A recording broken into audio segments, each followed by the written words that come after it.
What's good, y'all? It's your boy PL back with another one. And today, as you can see, we are watching some BuzzFeed Unsolved Network.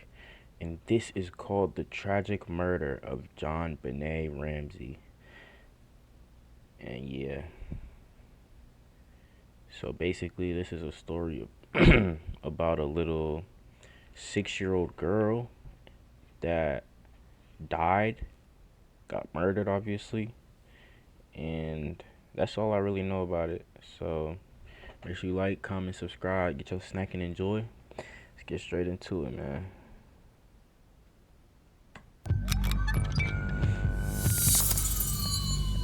This week on BuzzFeed Unsolved, we discuss the death of JonBene Ramsey, a case that to this day still captivates the nation. I gotta say, this one really gives me the creeps. He's smiling too much. Fun. No, it's not fun. A child died. I'm not stoked here. No, I'm not stoked, but everyone What's up with them? Why they smiling so much? seems to want to hear about it, so here we go. On the morning of December 26, 1996, Okay. in Boulder, Colorado, Patsy Ramsey claimed to discover a ransom note for her 6-year-old daughter, JonBene Ramsey, on the back staircase inside the house. This prompted Patsy Ramsey to call the police at 5:52 a.m. to report JonBene as missing. The people inside the house at the time were John Ramsey, her father, Patsy Ramsey, her mother, and Burke Ramsey, her 9-year-old brother. Bizarrely, the body of JonBene Ramsey was found less than 8 hours later. And even Wow. stranger, the body was found inside the Ramsey residence, in the What? utility room in the basement. The body was found by JonBene's father. She was found with duct tape over her mouth and a smooth cord around her neck. It is widely reported that the crime scene was heavily compromised by people arriving at the scene. The police later claimed that they had not searched the house after Patsy's call because there was no reason to believe from the ransom note that JonBene was in the house. At the time of her death, JonBene Ramsey was a well-decorated beauty pageant competitor, having won at least 5 high-profile competitions. Her death was ruled a homicide. Strange, right? Yeah, it's weird. It's peculiar. I mean, I'm Very trying to think weird. of, I've read a lot of these cases. I can't recall one case where the missing person was inside the house. It's spooky. It is spooky. Have you checked the children? The autopsy found that JonBene was bludgeoned to death, while the county coroner ruled that JonBene had died of asphyxiation caused by being strangled. A paintbrush from Patsy's hobby kit was used to tighten the rope that strangled JonBene. There was DNA found on JonBene's long johns and underwear, both belonging to a single This is already blowing me that she was found in her house. What does that mean? unidentified man. JonBene's long johns and underwear, both belonging to a single unidentified man, who when compared to the FBI's database of convicted violent offenders in 2004, was not found among 1.5 million samples. When you say DNA. Oh, it's not like that. Okay. No, not like that. I just Yeah. wanted to be you know, how gross we were getting here. There were 2 sets of unidentified footprints found at the scene. There was a rope found close by JonBene's bedroom that did not belong to the Ramseys. However, as of 2006, the rope had never been tested. If somebody broke into the house, they did so cleanly, as there was no footsteps in the snow outside the house, as well as no sign of forced entry. This is Colorado, right? It's snowing. I mean, conceivably, maybe the snow got covered up. No footsteps in the snow is very hard to cover up, bro. No. But there's also I know snow. You don't know snow are because you- you're a Southern California Oh, you're gonna Lily, pull this but card now from your Chicago, from the Windy City, and I don't know anything about weather because know us snow out Californians there. have We it know so snow. nice. It's not that hard. It falls from the sky and it hits the ground. There's some fucking nuance to it. There's some intricacy, and if Facts. He don't know. This guy don't know what he's saying for real. Such as what? oh, you don't even know. Yeah. Let's move on to the contents of the ransom note. The note requested $118,000 in Sheesh.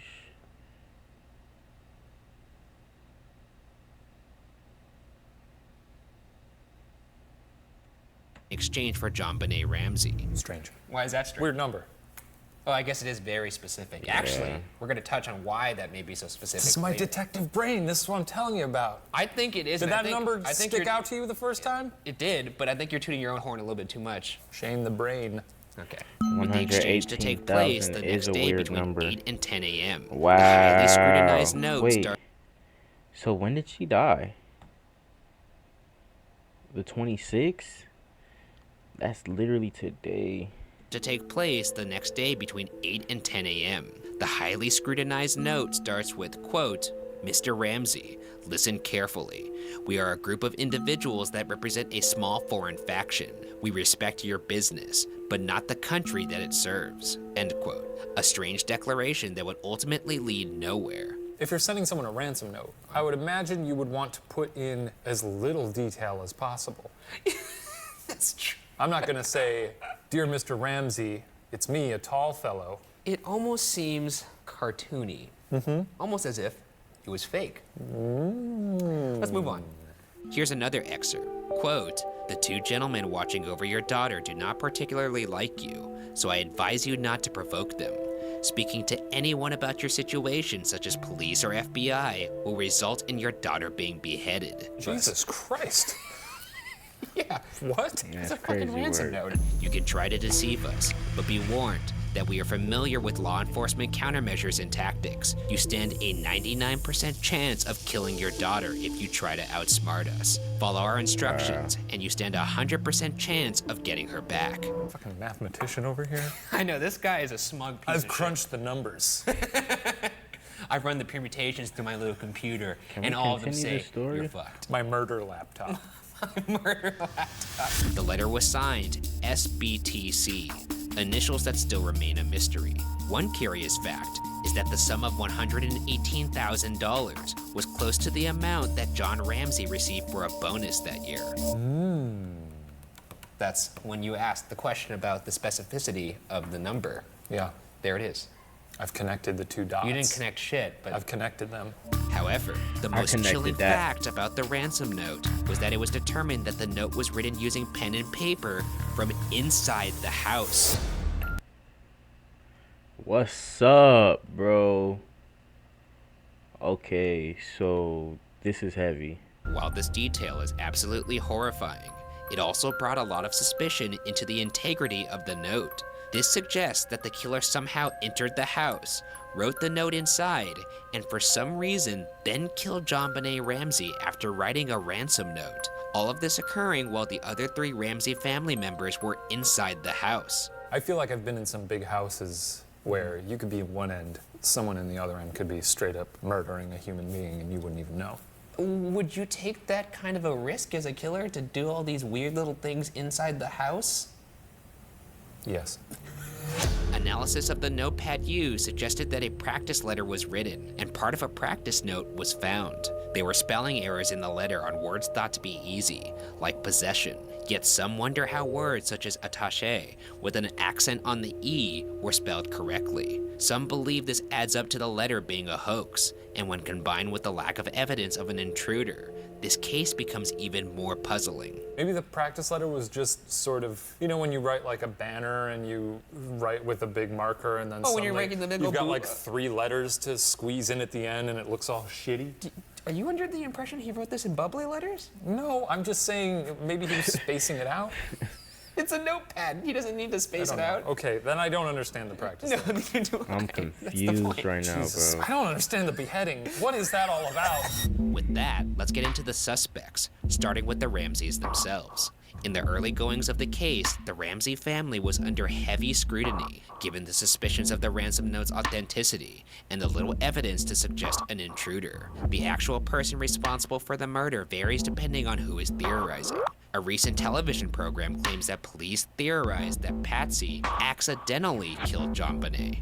That same program also posited that Burke Ramsey, JonBene's 9-year-old little brother, accidentally killed JonBene as well. However, for Patsy or Burke to be the culprit, not only would the note have to be staged, but so would the strangulation. And that doesn't add up when you consider the evidence suggests that JonBene was still alive as she was being strangled. Furthermore, handwriting analysis also ruled out John Ramsey and ruled Patsy Ramsey as inconclusive. Experts believe the signs are more consistent with child abduction and murder done by an intruder. Fascinatingly, in 2013, it came to light that in 1999, a grand jury had voted to indict JonBene's parents on charges of child abuse resulting in death. However, the Boulder District Attorney at the time, Alex Hunter, did not sign the indictment, believing that there was not enough evidence to support the charges. Casting further doubt on this theory is the fact that the DNA evidence procured from the crime scene officially exonerated the entire Ramsey family.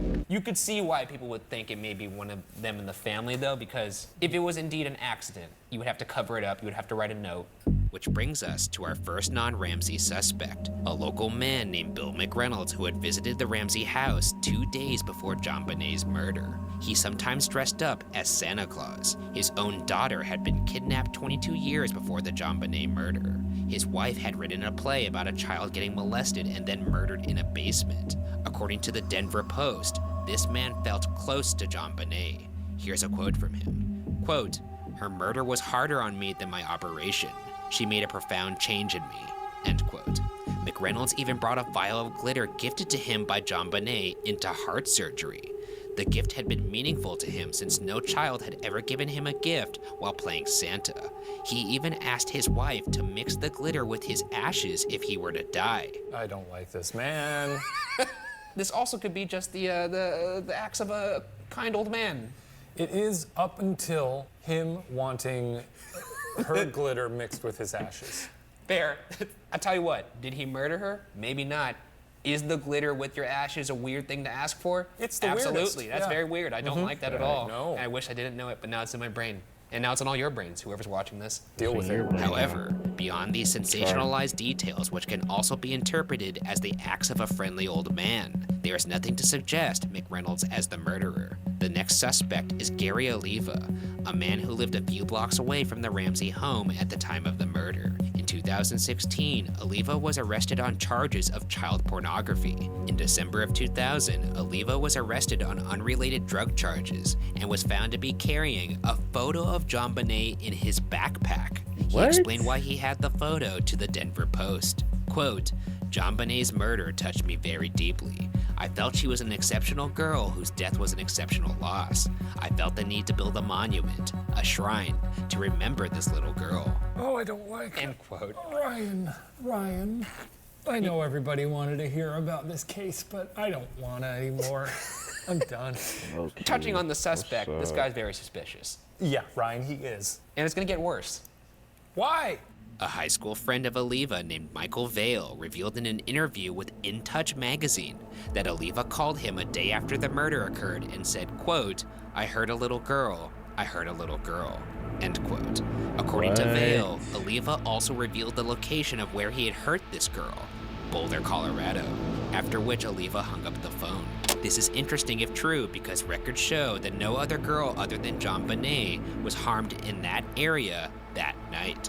Vale also revealed that the strangulation method used on JonBene was also allegedly used by Oliva when Oliva attempted to strangle his own mother with a telephone cord. Why would someone make that up? Nah. So it has to be him, right? So are they gonna explain why he didn't get arrested for it or what? No. Dude.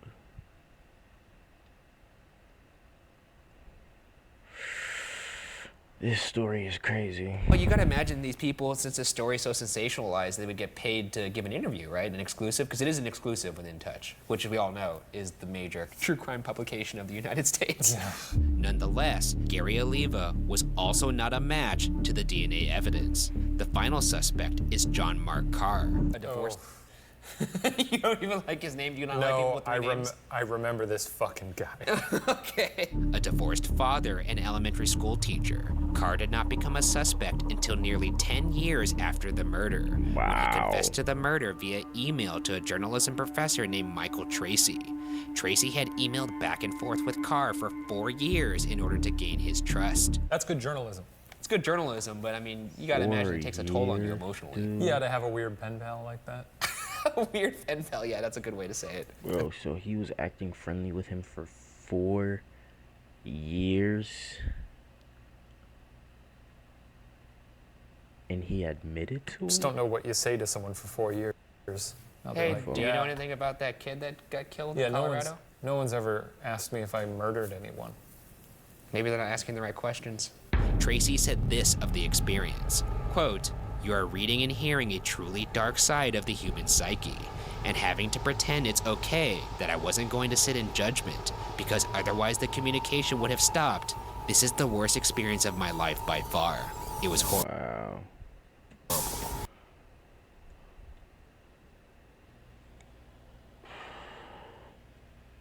So it did take a toll on his mental. So he basically just said him sitting there texting back and forth with him or emailing back and forth with him, acting like this guy wasn't sick, was horrible for him. End quote. Was he also pretending to be a weirdo? He had to have been, right? Was he like, yeah, man, I'm a journalist, but I'm a sicko, trust me. Trust me, I'm a sicko. That's all he said over and over again. That's For all. 4 years, trust me, I'm a sicko. Write me back. Judging from the character of this guy that you'll Write me learn back. later, John Mark Carr, I don't think it's going to take a lot to outfox him, to be honest. Yeah, I remember this dum-dum. In his emails, Carr used similar wording as the ransom note. At one point, he used Patsy's mother's nickname in an email, Nettie, and it was bizarre that he would even know that. Carr would eventually write that he was in love with JonBene, and would later confess to hitting JonBene in the head with a flashlight.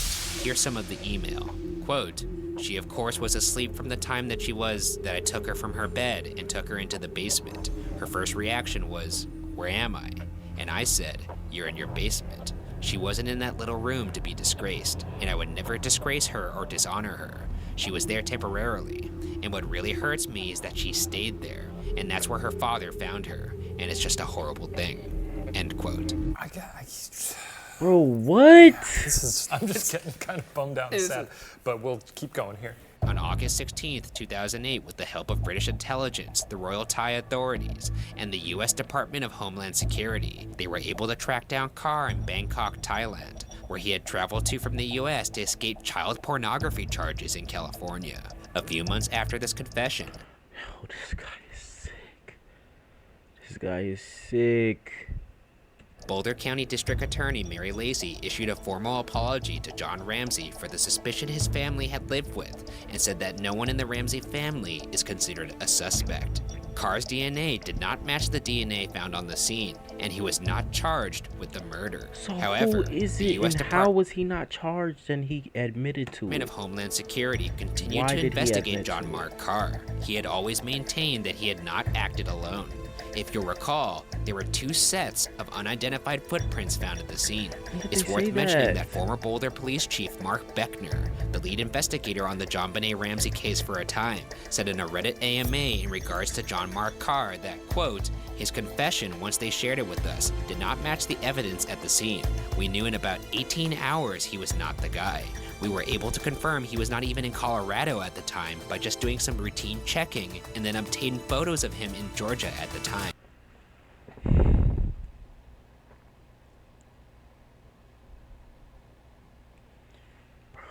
This is messing with my head, bro.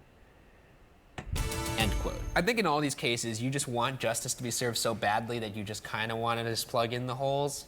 On this one, though, I don't want him, if he's just lying, I don't want him to get what he wants. Yeah, it's true. If you are the kind of person that wants to take credit for a child murder, Yeah. I don't know if we want to give him that satisfaction if you didn't do it. No, you don't get prison, you weirdo.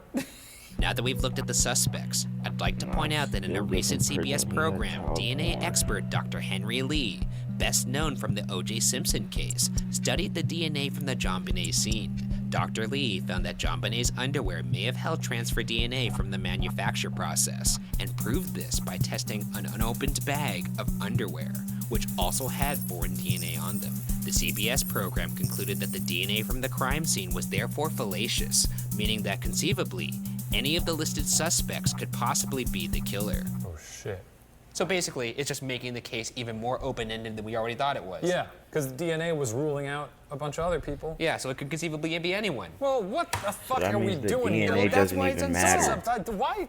There's a reason why it's unsolved. In the end, Bro. nobody truly knows what happened to JonBene Ramsey. The odd details of the case will likely forever cloud the Little truth, girl, and the case bro, tragically lived for remained 6 years. Died on Christmas. Oh my god. unsolved.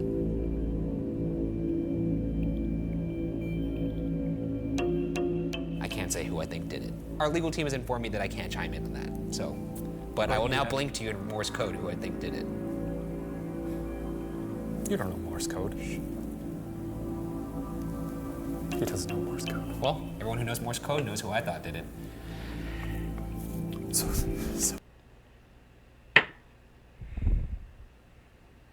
Bro. That was a heavy one, bro. 6 years old, got killed on Christmas in her own house. Who could it have been, bro?